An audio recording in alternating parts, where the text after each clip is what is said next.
The Sourdough Sidekick has taken me, a beginner sourdough baker, to somebody who is posting all of their bakes on Facebook.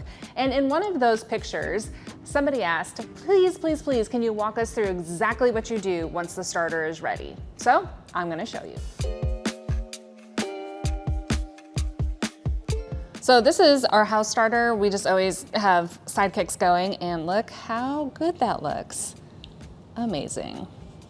The recipe that I follow is the King Arthur Baking No-Knead sourdough. I've had great success with it, and I'm gonna show you what I do. Okay, first we're tearing the scale. Now this recipe takes 227 grams of starter. Let's see if I get it right on the, oh. Okay, hold on. There we go, all right. Then I'm gonna tear the scale again. All right, next up, water. And it calls for 397 grams of water. 396, should I do it? 399, it's fine. It's fine, it's just bread. I mean, it's gonna taste good no matter what. Okay, tear the scale again. 600 grams of flour. I buy this in bulk at Costco and use bread flour. All right, so 600. It's like I planned it. Okay, and then the last tear, and now 18 grams of salt. All right, 18 grams of salt. Now we're just gonna give it a stir, and then over the next 3 hours, we're just gonna come back and do some stretch and folds. The scale, using a scale really is awesome. I was not a kitchen scale baker before, and I'm a total convert now because I don't have to wash a lot of dishes. Look, all of the bread was just made in one dish without measuring cup, well, until I put too much in. But if I were at home, I would just use my hand. Because I'm at work, I guess I'll use a spoon to mix this all up.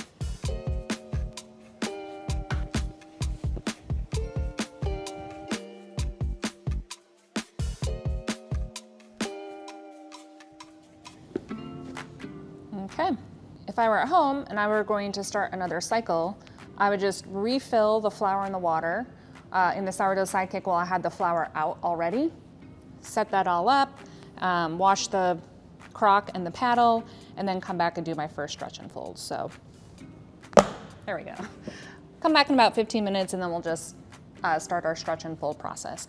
It's once every hour for about 3 hours, or yeah, for a total of 3 hours, but it's bread. I've gone an hour and a half, I've gone 45 minutes. I'm not that worried about it, but I am gonna set a timer because I have some meetings and I wanna make sure I don't miss it. Before I get rid of the rest of the starter that's left in the crock, I'm going to save a tablespoon, which is about 15 grams. I'm just gonna lay it on a paper towel or maybe in a measuring cup or something so that after I wash the crock and the paddle, I can dump this back in and use this as the seed starter.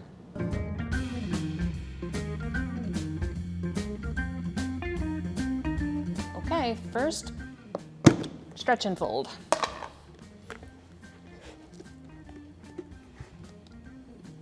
It's been sitting for about 15 minutes and it's just a little shaggy. This is really, I think, just to finish incorporating it as it starts to build that gluten structure.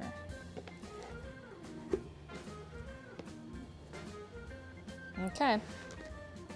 Hey Siri, set a timer for 1 hour. Stretch and fold number 2.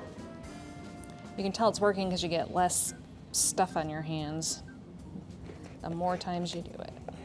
So I don't stretch and fold forever. I don't know how long you're supposed to actually do it, but I just like to do it until the dough stops being so shaggy and instead just feels a little bit firmer and looks a little bit more like dough instead of just this mixture.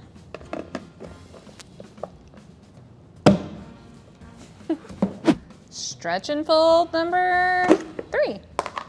Oh yeah. It goes from being like kind of gooey to feeling a little bit more like Play-Doh. And that's how you know that gluten is building. This one, I don't know, I might do another stretch and fold. Probably won't wait the full hour, but we'll see. Okay. Now that I've done 3 series of stretch and folds, I'm going to put the lid on this and then stick it in the fridge. It's gonna stay in the fridge overnight, and then 3 hours before I plan to bake, I'm going to pull it out of the fridge and get it back up to room temperature. This recipe is so easy. You only have 1 container. It doesn't take that long. Again, I do it when I'm making dinner, cleaning up dinner, so it doesn't even feel like that long. So if you're looking at a sourdough recipe right now and it says it takes 18 to 24 hours, don't let that scare you too much. Active time, I don't know, 15 minutes maybe 20 with this particular recipe. But it's the only recipe that I use. And let's see, I just made bread twice over the weekend, so 13 out of 14 of my loaves so far have turned out amazing. It's bake day. So here's what I do. 3 hours before I want to have bread, I take the dough that I made the day before out of the fridge and put it on the countertop. That just brings it up to room temperature. And then an hour before I plan to bake, I'll stick the cast iron or the Dutch oven in the oven and set it to 500 degrees. That brings that Dutch oven up to really hot temperature, and then we can shape our dough. And also, I do feel like I do have to say, I'm like a loose recipe follower. So it's bread, it's gonna taste amazing, but there are 100 different ways to do this, and yours might be better than mine. All right, now it's time for shaping. And admittedly, this is not my strong suit, but Rick taught me a new technique and we're gonna try it. Okay, there we go. Here's the new technique I just learned. So you kind of pull the dough into a rectangle and you fold the top half down about 1/3. And then you're gonna basically swaddle it like it were a little tiny baby.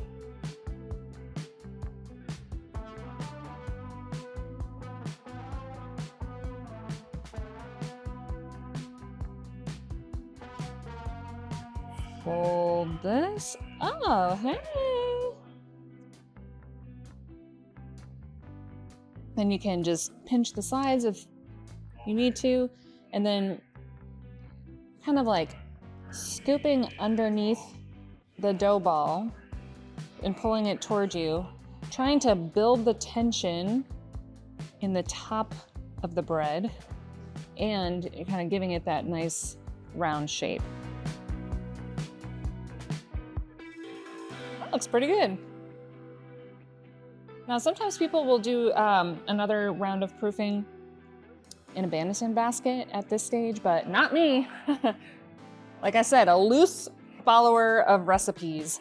I'm gonna put this onto my favorite sourdough tool, which is the King Arthur dough lifter. And now it's time to put it into the oven. This is a very hot Dutch oven. It's been sitting in there 500 degrees for a whole hour. And the reason you do that is because it gets really hot and then it steams the bread when you put it in. So we're using a lame, and what this does is it gives the bread a very specific way to bloom or grow when as it's cooking. You gotta be confident. And you want this to be, I don't know, pretty deep, deeper than you would think. And you can get really creative with this. I am not very creative with it, but for this video, I'm going to add just a couple of slices up the side. Let's see what this does.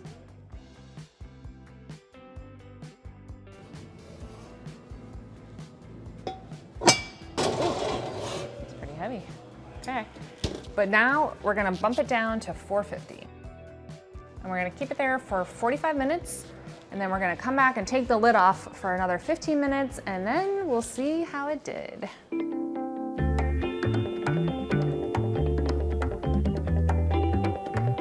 Okay, this bread is going to taste amazing, but there are some things that I would have done differently. I still do need to work on the shaping technique and also scoring. So apparently you're supposed to go to the side and not just deep, but you can tell because I didn't get that perfect little ear on this loaf. But I'm not mad about it. I'm going to cover this thing in butter and jelly and it's gonna be delicious. So on Facebook, you had asked, what do I do from starter to bread? And this is the process that I follow at home. But I'm still new to sourdough, so what are your best tips? Do you have a favorite recipe? Drop them in the comments below, and we'll see you next time.